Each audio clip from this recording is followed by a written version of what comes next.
मुझे अक्सर सुनते हैं कि स्त्री शरीर पाप योनि है। गलत है। जो भी ऐसा बोलते हैं वो अज्ञानी है जी, गलत है। अगर कोई ये कहता है स्त्री योनि पाप योनि है, तो सबसे बड़े महात्मा श्री सुखदेव जी सबसे बड़ी महिमा का गान गोपी जनों का करते हैं, जो स्त्री शरीर में ही है। भक्तमाल में सबसे बड़ा सरस चरित्र इन महाभाग्यवती वैष्णो देवियों का ही आया है, चाहे भूप भक्तों में भूप रत्नावती जी, चाहे माता सबरी, जिधर भी दृष्टि डालो। आज अभी कुछ समय पहले पूज्यपाद श्री हरि बाबा उड़िया बाबा के बीच में अगर सिंहिनी की तरह कोई सुशोभित होती थी तो आनंदमयी माता शोभित होती। बड़े बड़े परमहंसों के बीच में आसन मिलता था आनंदमयी माता का। राधा बाबा कहते थे जब माता मेरे सामने होती थी तो लगता था साक्षात जगदम्बा बैठी हुई है। कोई अगर ऐसा कहता है कि स्त्री पाप योनि है तो वो मूढ़ ही है, क्योंकि कोई ऐसा पैदा नहीं हुआ जो स्त्री से पैदा ना हुआ हो, चाहे राम हो चाहे कृष्ण हो। कहीं ना कहीं उन्होंने माता का आश्रय लिया, भले वो प्रकट हुए अपनी दिव्यता से, लेकिन माता कौशल्या का और माता देवकी का, माता यशोदा के स्तनों का पान किया उस सच्चिदानंद परम तत्व ने। अगर कोई ऐसा चाहे जितना बड़ा वीतराग हो, अगर वो स्त्री से ऐसे घृणास्पद के पाप योनि है तो उसकी निश्चित दुर्गति होगी, भगवत तत्व का बोध प्राप्त नहीं कर सकता, क्योंकि स्त्री रूप में साक्षात जगत पिता ही है, दूसरा कोई है नहीं। अगर भक्ति के क्षेत्र में देख लो तो स्त्रियां कहीं किसी कदम में पीछे नहीं है। त्याग तपस्या में देख लो, आप धर्म में देख लो, ऐसी आज तक कोई ऐसा पुरुष महात्मा नहीं हुआ जो धर्मराज की खोपड़ी को बदल सका हो, और एक पतिव्रता सावित्री ने धर्मराज को हिला के रख दिया। आज तक कोई ऐसा महात्मा पैदा नहीं हुआ जो भगवान ब्रह्मा विष्णु महेश को अपने अधीन कर दिया हो। एक पातिव्रत धर्म के भजन के प्रभाव से देवी अनुसुईया ने ब्रह्मा विष्णु महेश को 6-6 महीने के बालक बनाकर अपने आप पालने पे झुला दिया। अगर कोई नारी को कोई साधारण समझे तो बिल्कुल गलत है। नारी जैसी कोई महान शक्ति नहीं। कोई भी कितना भी बड़ा वैरागी हो, कभी ऐसा नहीं बोल सकता कि स्त्री निंदनीय है। अगर स्त्री निंदनीय तो तू कहां से आ गया, आसमान से पैदा हुआ क्या? पूज्यपाद श्री उड़िया बाबा जी कुछ शास्त्रीय सिद्धांत है जिसमें अपनी साधना को परिपक्व करने के लिए परस्पर राग मिटाने के लिए दूरी बनाने की बात कही गई, ना कि निंदा की। जिस समय उड़िया बाबा का नियम था कि वो स्त्री दर्शन नहीं करते थे, वो ब्रह्म बोध के लिए बाबा के सामने अगर कोई माता बहन चली जाती तो पर्दा कर लेते थे। तो रामकृष्ण परमहंस जी की जो प्रिया थी मैया शारदा, उनकी सेवा में रहने वाली 2 सखियां थी। बाबा का नाम सुना, दर्शन करने के लिए गए तो बाबा के अनुचरों ने रोक दिया। तो उन्होंने कहा कि या तो डायरेक्ट हमसे बाबा बात करे, नहीं तू नहीं रोक सकता। अब वो तो देवियां थी, कैसे हम किसी के सामर्थ्य को हाथ पकड़ ले।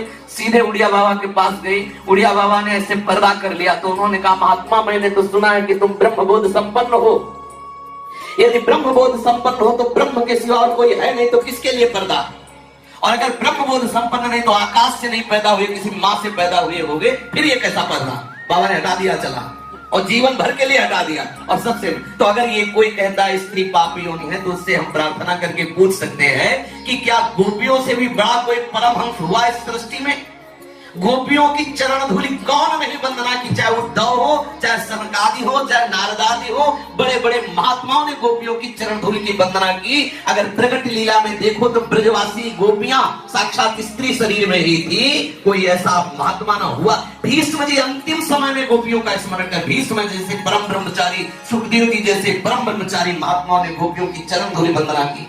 दंडकारण्य के ऋषि इसी धोखे में रह गए और भगवान राम की कृपा का वो तनिक भी अनुभव न कर पाए, और सबरी माता को भगवान श्री राम का वो दुलार प्राप्त हुआ कि आज सब जस गान कर रहे हैं। सबरी माता का जो यश गान किया गया है, रूप की न साधना की, क्या केवल अपने गुरुदेव के वचनों पर दृढ़ विश्वास और भगवान के चरणों का आश्रय। तो महामहिमामयी सबरी की भक्ति प्रकाशित हुई। भगवान श्री राम जाकर के सबरी, सब जगत जानते हैं कि सबरी जी के स्वाद लिए हुए बेरों को ठाकुर ने पाया। ऐसा कैसे कोई कह सकता है कि स्त्री निंदनीय है? अगर स्त्री निंदनीय है तो कोई है ही नहीं, जो है सो स्त्री से है। बोलो, जो है सो स्त्री से है। अगर नारायण वैकुंठ में है तो लक्ष्मी जी चरण चाप रही है, अगर वृंदावन में बिहारी जो है तो बिहारिणी जी के नेत्रों में फंसे हुए हैं, अगर अयोध्या में राम जी है तो सीता जी की मुस्कान से हैं, द्वारिका में अगर द्वारिकाधीश है तो रुक्मिणी जी के कृपा कटाक्ष से है। पक्की बात मानो, अगर महादेव जी जैसा बैरागी है तो अम्बा के समीप है। भाई कैसे, अगर स्त्री पाप योनि है तो कैसे हो सकती है?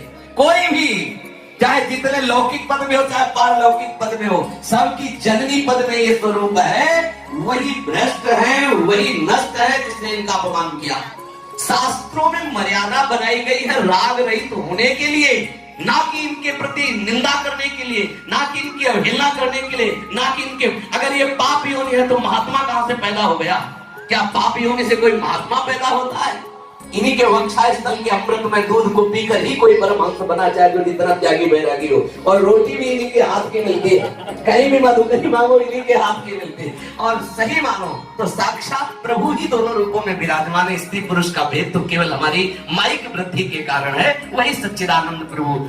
अगर हम कहीं ऐसी भावना करते हैं कि स्त्री से दूरी बना के रखना चाहिए, तो राग त्याग की, स्त्री साधक को पुरुष शरीर से, पुरुष साधक को स्त्री शरीर से, केवल राग त्याग की वार्ता है। अगर निंदनीय भाव में तो आज तक कहीं ऐसा नहीं पाया गया। और जिसने निंदा की हमने जीवन में देखा है, उसको वही घुटने टेकने पड़े, वही माया रौंद के चला देती है। और सबसे बड़ी बात है कि हमारे प्रभु भी चाहे जितनी महिमा हो, लेकिन इनके आगे उनकी भी महिमा नहीं कहीं भी आप देखेंगे। इसलिए हमने आपको ऊपर से धकाया है, इसलिए कोई ऐसी अंगुली उठाए तो उसकी बात नहीं समझ।